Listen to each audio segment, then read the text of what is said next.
जय मां शेरावाली, जय मां कालरात्रि। आज यानी 27 अप्रैल को बैशाख मास कृष्ण पक्ष शनिवार की तृतीय तिथि है और इस तिथि पर ज नक्षत्र और परखा योग का संयोग रहेगा।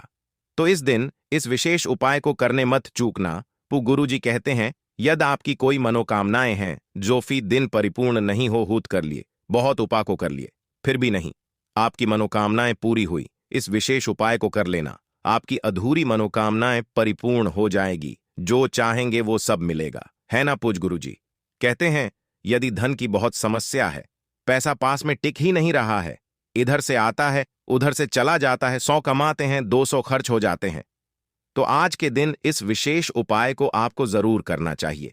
दोस्तों, यदि जिन लोगों को सफलता नहीं मिल रही है तो आज इस उपाय को जरूर कर ले।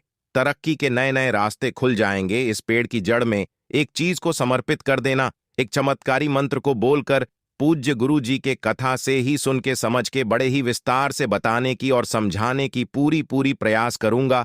अगर आप भगवान भोलेनाथ जी के अनंत भक्त हैं, उनकी कृपा पाना चाहते हैं, तो वीडियो को लाइक करें और गरीबी को अमीरी में बदलना चाहते हैं तो चैनल मातंग मार्ग को सब्सक्राइब करें और कमेंट में जय मां शेरावाली अवश्य लिख दें।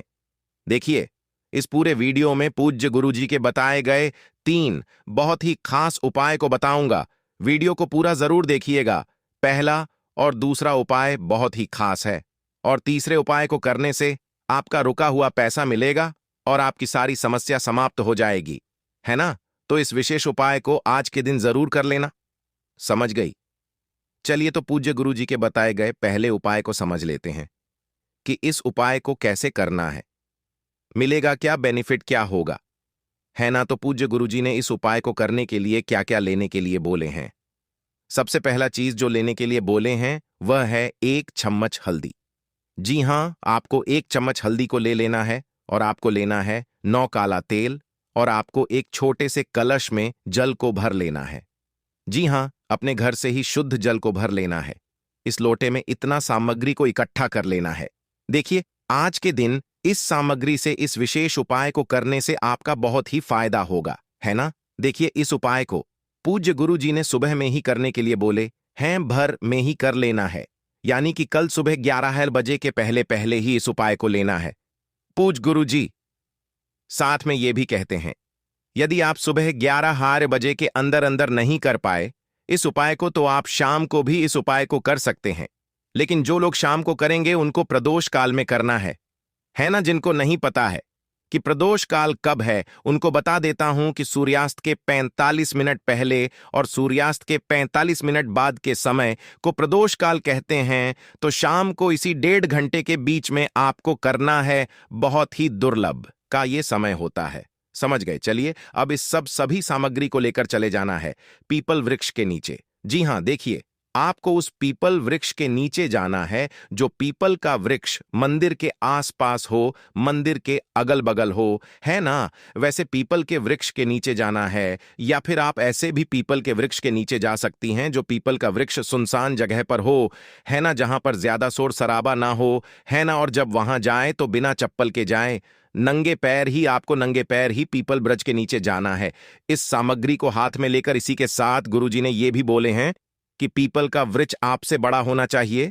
जी हां, जिस पीपल के वृक्ष के नीचे इस उपाय को आप करेंगे वो पीपल का वृक्ष आपसे बड़ा होना चाहिए। उसकी परछाई या उसकी छाया आप पर पड़नी चाहिए, है ना। वैसे ही पीपल वृक्ष के नीचे आपको इस उपाय को करना है। अब इस उपाय को कैसे करना है, ध्यान से सुनिए और समझने की कोशिश कीजिएगा। देखिए, इस 9 काला तिल में से 6 काला तिल को इस लोटे के जल में डालना है। पिपलेश्वर महादेव का नाम लेकर और अपना नाम और गोत्र बोलकर, और इस 3 काला तिल को बचाकर रखना है। इसका क्या करना है आगे बताऊंगा, ध्यान से सुनिए। अब इस हल्दी को भी इसी लोटे के जल में डाल देना है। अपना नाम और गोत्र बोलकर और अपनी कामना कर लेना है।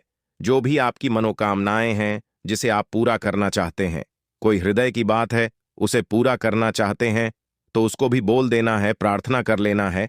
उसके बाद इस लोटे के जल को अपने हाथ में लेकर पीपल वृक्ष का 11 बार परिक्रमा कर लेना है और 11 बार ओम नमः शिवाय मंत्र को बोलकर और अपना नाम और गत्र बोलकर परिक्रमा करना है। है ना। उसके बाद इस लोटे के जल को इस पीपल वृक्ष की जड़ में समर्पित कर देना है और ओम नमः शिवाय और ओम नमः शिवाय मंत्र को बोलते रहना है। और मेरे ये मनोकामना है, इसे पूरा करने की कृपा करें, जीवन से धन की समस्या समाप्त हो, ऐसा आपको बोल देना है, प्रार्थना कर लेना है।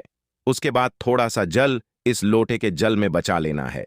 उसके बाद अपने हाथ को पीपल ब्रिज पर रखकर कुछ इस प्रकार से अपने मन की कामना को बोल देना है पूरा के लिए, और अपना नाम और गोत्र भी बोल देना है।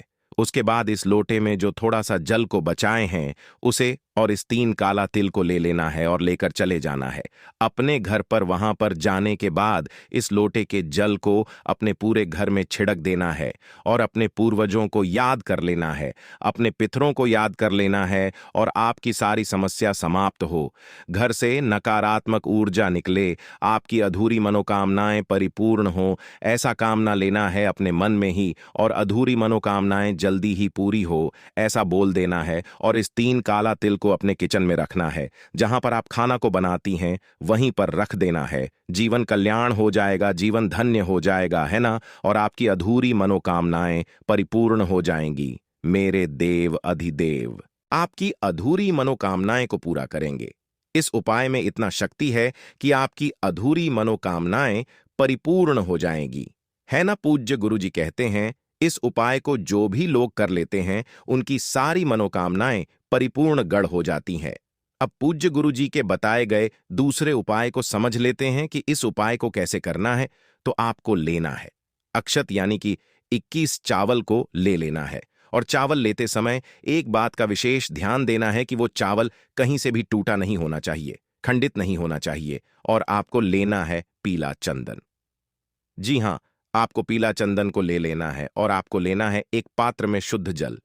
जी हां, आपको अपने घर से ही इस लोटे के जल में शुद्ध जल को भर लेना है। अब इस उपाय को भगवान शिव जी के मंदिर पर करना है। तो कैसे करना है, ध्यान से सुनिए और समझने की कोशिश कीजिएगा। अब आपको क्या करना है, इस 21 चावल को और इस पीला चंदन को इस लोटे में से थोड़ा सा जल को लेकर इस एक में मिला लेना है और इस चावल को पीला पीला कर देना है। कुछ इस प्रकार से स्क्रीन पर आप देख सकते हैं। अब आपको क्या करना है, इस 21 चावल में से 7 चावल को नंदी गाय के इस उठे वाले पैर पर रखना है, ओम संकट हराय नमः मंत्र को बोलकर। उसके बाद इस 14 चावल में से 7 चावल को शिवलिंग पर अशु सुंदरी जी के जगह पर स्थान पर रखना है, ओम महालक्ष्मी नमो मंत्र को बोलकर। उसके बाद इस 7 चावल को शिवलिंग पर शिव जी के स्थान पर रखना है, श्री शिवाय नमस्तुभयम मंत्र को बोलकर। उसके बाद इस लोटे की जल को शिवलिंग पर शिव जी के स्थान पर समर्पित करना है 11 बार ओम नमः शिवाय हर हर महादेव मंत्र का स्मरण करते हुए, और अपना नाम और गोत्र बोल देना है। और जीवन से क्लेश समाप्त हो, धन संपदा की प्राप्ति हो, आर्थिक समस्या से मुक्ति मिले, ऐसा आपको बोल देना है, प्रार्थना कर लेना है। ऐसा करने से आर्थिक समस्या से मुक्ति मिलेगी, जीवन से सारे दोष दूर होंगे और धन की प्राप्ति भी होगी, है ना। अब तीसरे उपाय को कैसे करना है, कहां करना है, मिलेगा क्या बेनिफिट, क्या होगा, है ना। तो ध्यान से सुनिए और समझने की कोशिश कीजिएगा। तो इस उपाय को कैसे करना है, आपको लेना है 3 आटे का दिया। पीपल के पेड़ के जड़ में आटे का दिया जलाने से बहुत ही शुभ होता है। और आपको लेना है 3 गोल बाती का दीपक। पीपल के पेड़ के यण में जलाना चाहिए, तभी फायदा होगा। गोल बाती को फूल बाती भी कहा जाता है। शास्त्रों के अनुसार गोल बाती का दीपक ब्रह्मा जी को, इंद्रदेव जी को, शिव जी को, विष्णु जी सहित अन्य देवता के मंदिर में जलाना चाहिए, बहुत ही शुभ होता है। इसके साथ ही तुलसी जी के पौधे के सामने भी गोल बाती वाला दीपक ही जलाना चाहिए।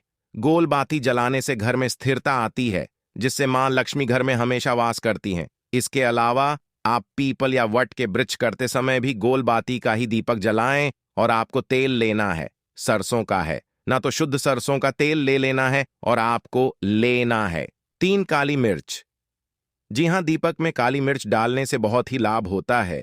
इतना सामग्री हो गया। अब आपको क्या करना है, इस दिया को पीपल बड़ के जड़ में जलाना है। तो कैसे जलाना है, इस दिया को पीपल ब्रिज के जड़ में रखना है। तीनों दिया को एक ही साथ रखना है। तीनों दिया में एक एक गोल बाती को डालना है, फिर तेल डालना है, उसके बाद जला देना है इस दिया को, है ना। जलाने के बाद क्या करना है, इस 3 काली मिर्च में से एक काली मिर्च को पहले वाले दिया के ऊपर से घुमाना है और पिपलेश्वर महादेव का नाम ले लेना है और इस जलते हुए दीपक में इस काली मिर्च को डाल देना है। उसके बाद इस 2 काली मिर्च में से एक काली मिर्च को लेना है और बीच वाले दीपक के ऊपर से घुमाना है और ओम नमः शिवाय मंत्र को बोलकर यह जलते हुए दीपक में इस काली मिर्च को डाल देना है। उसके बाद एक काली मिर्च को लेना है और तीसरे वाले दीपक के ऊपर से घुमा देना है और पिपलेश्वर महादेव का नाम लेकर इस जलते हुए दीपक में डाल देना है। पूज्य गुरु जी कहते हैं, ऐसा करने से जीवन से दुर्भाग्य दूर होगा, धन की प्राप्ति होगी, नकारात्मक ऊर्जा नष्ट होगी। है ना? इस तीनों उपाय से जुड़ी कोई सवाल हो या कहीं कुछ समझ में नहीं आया हो तो कमेंट करके जरूर बताएं, रिप्लाई मैं जरूर देने की कोशिश करूंगा। ऐसी और वीडियो के लिए चैनल को सब्सक्राइब करें। जय मां शेरावाली, जय मां कालरात्रि, जय मां काली।